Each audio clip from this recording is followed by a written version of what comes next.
नमस्कार। आप देखना शुरू कर चुके हैं जीनियस विद्यार्थी मेरे यानी आरजे के साथ। दोस्तों, आज की इस वीडियो में हम बात करने जा रहे हैं हाईकोर्ट एलडीसी के लिए कैंडिडेट्स जो एक गलती करने वाले हैं जो कि आपको इस एग्ज़ाम की रेस से, फाइनल सिलेक्शन की रेस से बाहर कर सकती है। तो वीडियो को स्टार्ट करते हैं। दोस्तों, वीडियो को अंत तक जरूर देखिएगा ताकि आपको कंप्लीट इन्फॉर्मेशन मिल सके, क्योंकि मैं इस वीडियो में आपको एक ऐसी गलती बताने जा रहा हूं कि अगर आप वो कर लेते हैं तो आप इजीली फेल हो सकते हैं इस एग्जाम के अंदर। तो अगर आप नहीं करना चाहते हैं तो वो ये गलती है टाइपिंग।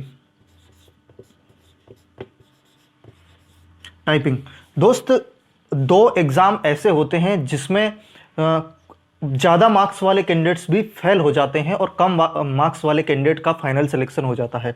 उन एग्ज़ाम में एक तो होता है फिजिकल वाला एग्ज़ाम जिसके अंदर फिजिकल होता है, एक होता है टाइपिंग वाला एग्ज़ाम। कैंडिडेट रिटन एग्जाम में ज़्यादा मार्क्स ला करके भी इन चीज़ों को, या तो फिजिकल को या फिर टाइपिंग को नेग्लेक्ट करते हुए, इग्नोर करते हुए, इन चीज़ों पर कम ध्यान देते हुए ज़्यादा मार्क्स होते हुए भी सिलेक्शन नहीं होता है। तो अगर आप ये गलती कर रहे हैं तो समझ जाइए। अब हम टाइपिंग पर थोड़ी सी बात कर लेते हैं। टाइपिंग यहाँ पर आपको दोनों ही लैंग्वेज की करनी रहेगी। इंग्लिश की भी टाइपिंग आपको करनी है और हिंदी की टाइपिंग भी आपको करनी रहेगी। एक दो कमेंट मेरे पास आ रहे थे कि जो एफिशिएंसी टेस्ट या फिर टाइपिंग जो है वो रिटन एग्जाम के दिन ही होगी क्या? तो दोस्त, रिटन एग्जाम के दिन नहीं होगी। रिटन एग्जाम जितने लोग देंगे और जितनी वैकेंसी है उसका 5 गुना यहां पर पास किया जाएगा। उन 5 गुना कैंडिडेट्स का ही टाइपिंग टेस्ट लिया जाना है। इस टाइपिंग टेस्ट में कंप्लीट 3 चीजें आपको रहेगी।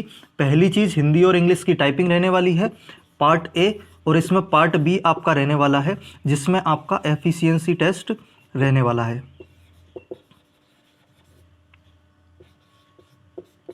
एफिशिएंसी टेस्ट यहां पर आपका रहने वाला है। ये पार्ट ए आपका 50 नंबर का होगा और पार्ट बी आपका 50 नंबर का होगा।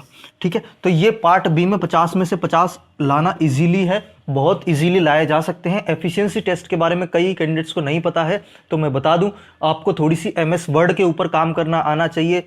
इंडेंट सेट करना, पैराग्राफ सेट करना, लाइन सेट करना और कॉलम्स बनाना, रो बनाना, इंडेक्स इंसर्ट करना और पैराग्राफ में लाइन स्पेसिंग देना, वर्ड स्पेसिंग देना, ये सारी चीज़ें, इटैलिक करना, बोल्ड करना, ये सारी चीज़ें आपको एफिशिएंसी टेस्ट में पूछी जाती है। आपको 10 क्वेश्चन के आसपास आई थिंक यहाँ पर दिए जाते हैं जो कि आपको करने रहते हैं। पीसी के ऊपर, कंप्यूटर के ऊपर ही करने रहते हैं और ये दोनों चीज़ें एक ही दिन होती हैं। इसके अलावा 50 नंबर की आपकी इंग्लिश रहती है और हिंदी, ये दोनों टाइपिंग 50 नंबर की है मिलाकर के, और एफिशिएंसी टेस्ट आपका 50 नंबर का है। तो ये कुल मिलाकर के जो टाइपिंग टेस्ट जो पूरा रहने वाला है A+B, ये आपका 100 मार्क्स का रहने वाला है और टेस्ट आपका 300 नंबर का रहने वाला है। तो कुल मिलाकर के जो आपकी फाइनल मेरिट बनेगी वो 300 प्लस ये 100 नंबर 400 में से बनने वाली है। अगर अभी तक आपने टाइपिंग स्टार्ट नहीं की है और आपकी तैयारी ठीक ठाक चल रही है, टेस्ट वगैरह दे रहे हो, 200 प्लस स्कोर आ रहा है, तो आपको टाइपिंग स्टार्ट कर लेनी चाहिए दोस्त। क्योंकि आपकी टाइपिंग अगर बिल्कुल नहीं है तो इंग्लिश में तो फिर भी ठीक ठाक स्पीड पहुंच जाती है महीने 1.5 महीने में, लेकिन हिंदी की बिल्कुल नहीं पहुंचती है। मैं ये पर्सनल एक्सपीरियंस बता रहा हूँ, हो सकता है आपके लिए एक अलग चीज़ें काम करती हो। लेकिन एग्ज़ाम के बाद में, जैसे 19 मार्च को लास्ट एग्ज़ाम है, तो मुझे लगता है कि कहीं ना कहीं मिड अप्रैल तक रिजल्ट आ जाएगा।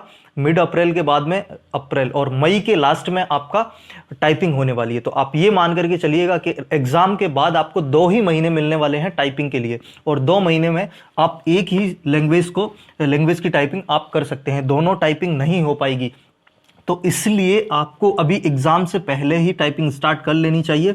मिनिमम मैं बता रहा हूँ, मिनिमम 2 घंटे आपको टाइपिंग को देने ही हैं, मिनिमम से मिनिमम देने हैं। और जिन लोगों का जो स्कोर है टेस्टों में वो 250 से ऊपर चल रहा है, 225 स्कोर कर रहे हैं, 220, 230, 240, 220 से ऊपर अगर आपका स्कोर चल रहा है, 200, 250 के आसपास, कुल मिलाकर के 250 के आसपास अगर आपका स्कोर चल रहा है, तो आप टाइपिंग को ज़्यादा टाइम देना स्टार्ट कर लीजिए, क्योंकि आपका पेपर इजीली पास हो जाएगा। मैं ये कह सकता हूं कि पेपर आप पास कर लेंगे, आपको टाइपिंग पर ध्यान देना है। ऐसा ना हो जाए कि आप मार्क टेस्ट में, रिटन एग्जाम में आप अच्छा स्कोर करो, आप टाइपिंग में डिस्क्वालीफाई हो जाओ। तो आपने उसको करके ही चलना है। और जिन लोगों को लग रहा है कि यार मैं जैसे मैं बता दूं आपको, कई कैटेगरीज जो होती हैं SC ST और महिला कैटेगरी, वैसे महिला कैटेगरी की ज़्यादा डिफरेंस आता नहीं है, बाकी विडो डिवोर्स जो अलग कैटेगरी से बिलोंग करते हैं, जिनका कट ऑफ थोड़ा बहुत कम रहता है, तो अगर उनको लग रहा है कि मेरा मार्क्स तो ज़्यादा नहीं बन रहा है लेकिन मैं कट ऑफ क्लियर कर लूँगा या कट ऑफ क्लियर कर लूँगी, तो उनको अगर कैटेगरी वगैरह में 200 से 210 भी स्कोर टेस्टों में बन रहा है तो फिर उनको टाइपिंग पे ज़्यादा ध्यान देना चाहिए। क्योंकि अगर आपका स्कोर, आपने कोशिश कर ली है, अभी तैयारी स्टार्ट कर रहे हैं, तो टाइपिंग को भी साथ के साथ लेके चलें।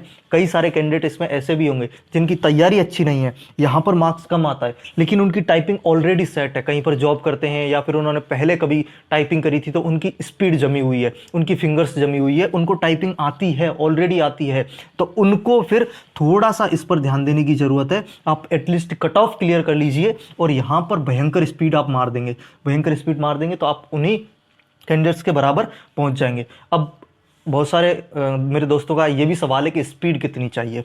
दोस्त, अगर आपका इसमें स्कोर अच्छा आता है, 240 प्लस स्कोर अगर आप टेस्ट में कर देते हैं, 240 प्लस स्कोर अगर आप कर देते हैं, हालांकि ये पेपर के लेवल पर डिपेंड करता है, हम आधार बना रहे हैं जो पिछला एग्ज़ाम हुआ था उसको, अगर आप उस लेवल का पेपर आता है और आप 240 प्लस स्कोर कर देते हैं, तो हिंदी और इंग्लिश में कम से कम बता रहा हूं 45 वर्ड पर मिनट की स्पीड चाहिए होगी, कम से कम चाहिए होगी। अगर आप बिल्कुल कट ऑफ पर पेपर को क्लियर करते हैं, कट ऑफ मार्क्स पर, तो फिर आपको स्पीड 60 की भी लानी पड़ सकती है, 65 की भी लानी पड़ सकती है, ज़्यादा से ज़्यादा फिर आपको चाहिए रहेगी। अगर आप चाहते हैं टाइपिंग पर ज़्यादा प्रेशर ना पड़े, मैं 45 की स्पीड, 45 की स्पीड के आसपास ही क्वालिफाई कर जाऊं, तो फिर आपको इस टेस्ट में ज़्यादा मार्क्स लाना पड़ेगा, 250 के आसपास, 250 प्लस कर दो आप, देन आप 45 पर ही मुझे लगता है कि क्वालिफाई कर लेंगे टाइपिंग को। तो कुल मिलाकर के बात यह है कि अगर सीरियस तैयारी कर रहे हैं, सीरियस स्टूडेंट्स हैं, तो आप टाइपिंग को भी अब कम से कम 2 से ढाई घंटा दे करके चलें, अदरवाइज आप अच्छा मार्क्स ला करके भी क्या करेंगे, डिस्क्वालीफाई हो जाएंगे टाइपिंग में, और आप फिर कोई सेंस रह ही नहीं जाएगा इतनी सारी मेहनत का। ठीक है, और अगर अभी तक आपको नहीं पता चल रहा है कि आपका स्कोर कहाँ स्टैंड कर रहा है, आप इस टेस्ट में कहाँ स्टैंड कर रहे हैं, तो अगर आप टेस्ट नहीं दे रहे हैं तो हमने जीनियस विद्यार्थी एप्लीकेशन, जिसका लिंक हमने डिस्क्रिप्शन में दे रखा है, डायरेक्ट भी आप जाकर डाउनलोड कर सकते हैं प्ले स्टोर से, जीनियस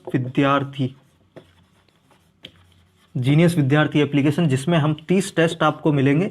हमने अभी तक 24 अपलोड कर दिए हैं, 6 अपलोड होना बाकी हैं, मात्र 99 रुपीज़ में मिल जाएंगे। अगर आप पर्टिकुलर इंग्लिश की लेना चाहते हैं तो इंग्लिश के अलग टेस्ट मिलेंगे, जिसके अंदर आपको 15 के आसपास टेस्ट मिलने वाले हैं, ये भी मात्र 99 में मिल जाएंगे। तो इनमें जाकर के आप प्रैक्टिस करिए और चेक करिए कहाँ स्टैंड कर रहे हो, रेगुलर टेस्ट देते रहिए, आपकी तैयारी को परखते रहिए और ज़्यादा से ज़्यादा प्रैक्टिस करते रहें। चैनल पर नए हो, चैनल को सब्सक्राइब कर दीजिए, वीडियो पसंद आए वीडियो को लाइक कर दें, जो भी सुझाव हैं कमेंट बॉक्स में रख दीजिए। मैं मिलता हूं आपसे अगली वीडियो में।